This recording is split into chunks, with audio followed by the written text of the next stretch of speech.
Wonderful playlist called The World in a Nutshell.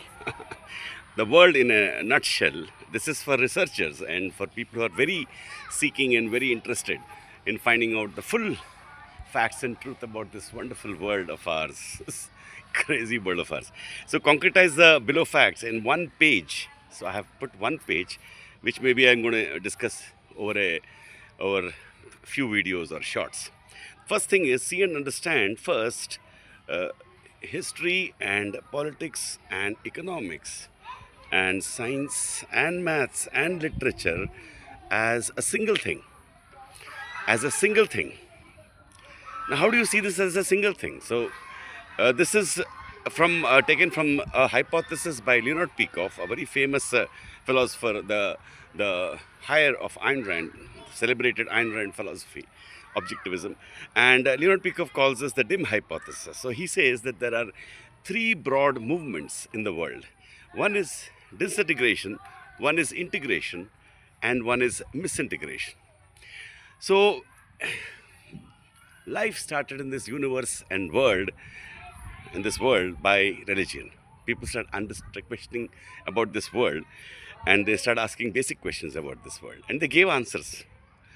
Partly the answers are, I believe, psychological on one hand and intellectual on the other hand, and the intellectual answers were later made into some kind of a god or some kind of a rules.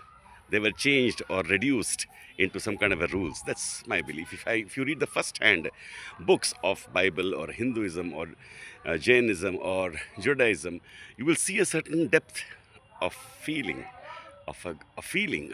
The feeling is real. We'll talk about that now.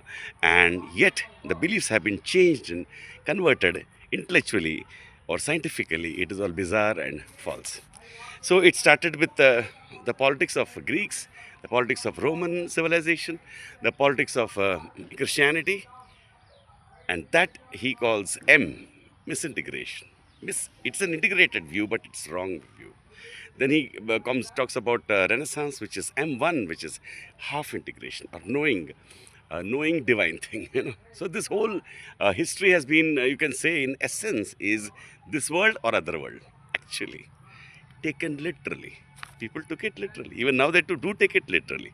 Even now the issues are the wars happen due to this issue.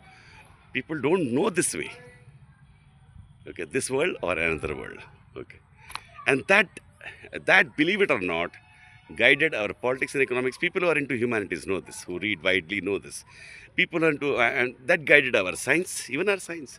There's a lot of irrationality in modern physics because of mysticism, because there's some feeling that some god is there. All great thinkers are also finally human beings, right? The great events happen because of great people. Great people are also human beings. They're also driven by ideas.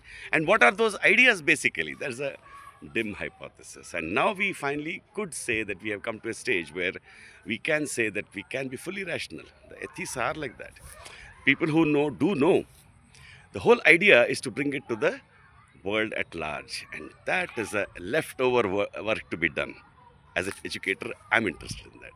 So here, one has to read history first-handedly.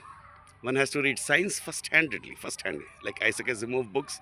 History, all the facts properly understood as facts. You let the facts speak. And economics understood as the three theories, why they have been there. Economics is guided by human psychology and philosophy also. And intellectuals know this. Shekhar Gupta in The Print says, nobody can stop a bad idea which has come. Before the idea was communism, now it is woke rightism, religionism. God is back, as they say. So this whole silly thing, it's a silly thing. At the end, it's a silly thing. There is no God. There is no nothing of modern physics also. There is this world and in which we have to live. That, believe it or not, is the dim hypothesis. So if you want to know the world, this is the world. Now, how do you concretize this? This video series is not about giving you all the answers, but raising the questions and giving you some kind of a guide. How do you concretize this? Don't listen to anybody. Let's read history first-handed. Read physics, chemistry, biology first-handed. Isaac Asimov books, how they arrived at it. Read everything thinker. It is just 55, 60 books. You have to read it. There is no shortcut. And that completes our first video of the whole world in one page, dim hypothesis.